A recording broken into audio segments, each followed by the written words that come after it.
The streets of Manville lined with trash, everything from plastic bags, soda cans, apple cores, and newspapers.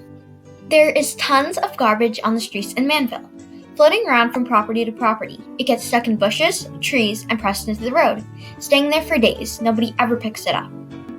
Here are some pictures of trash from around town. Everything from candy wrappers to plastic bag and trees.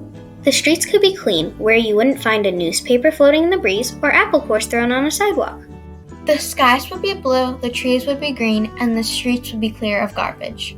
Our solution is a litter cleaning vacuum with 3 different sections for trash, recycling, and compost.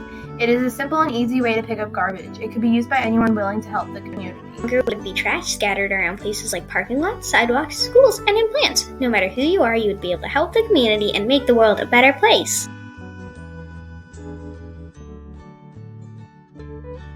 To make our vacuum, we started off by making a simple wooden box by using a very fine laser cutter. After we had our pieces, we glued them together. We added in some fans and wired them to suck in air rather than push it out. We used mesh as filters to make sure nothing gets stuck in the fan. We also made the decision to use battery packs with built-in switches, which we glued on the back for easy access to turn on fans and switch batteries. Because we have 3 different compartments for different kinds of litter, we added labels to the lid. Since we are hoping this vacuum can help save the earth and encourage people to recycle and not litter, we used recycled materials like the mesh from orange bags as filters and soda cans as fans. Here are some of the mechanics from our project.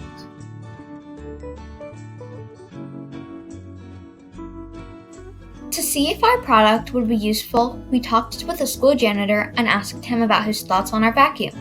He feels this product has a lot of thought put into it, and it would be very useful. In the future, we would want to use recycled plastic for the outer part of our vacuum, but for the time being, we think a thin and light wood works very well. We would like to add some sort of strap to easily carry around the vacuum. This could easily be achieved with $2 fabric and a sewing machine. We would want to use stronger motors and fans, which would cost less than $1 each. We would price our product around $40 since most handheld vacuums go for around $50. Most supplies for our prototype were provided by our school, handmade, or bought for under $5.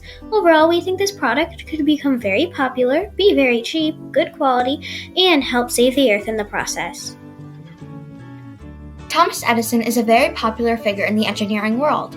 Just like us, he started engineering at a very young age, and look at his impact on the world. Thomas Edison once said, "I haven't failed, I just found 10,000 ways that don't work," and we really took that as inspiration for our project. It reminded us to never give up. No matter the outcome of our product, we are making progress and learning new things. He improved our knowledge on electricity, which is a big component in our vacuum. Overall, Thomas Edison was an amazing inventor who inspired us when making our project. You can help us by purchasing our product to help save the environment and keep your outer surroundings clean. This was constructed and produced by Allison, Derrick, Luciana, Gallo, and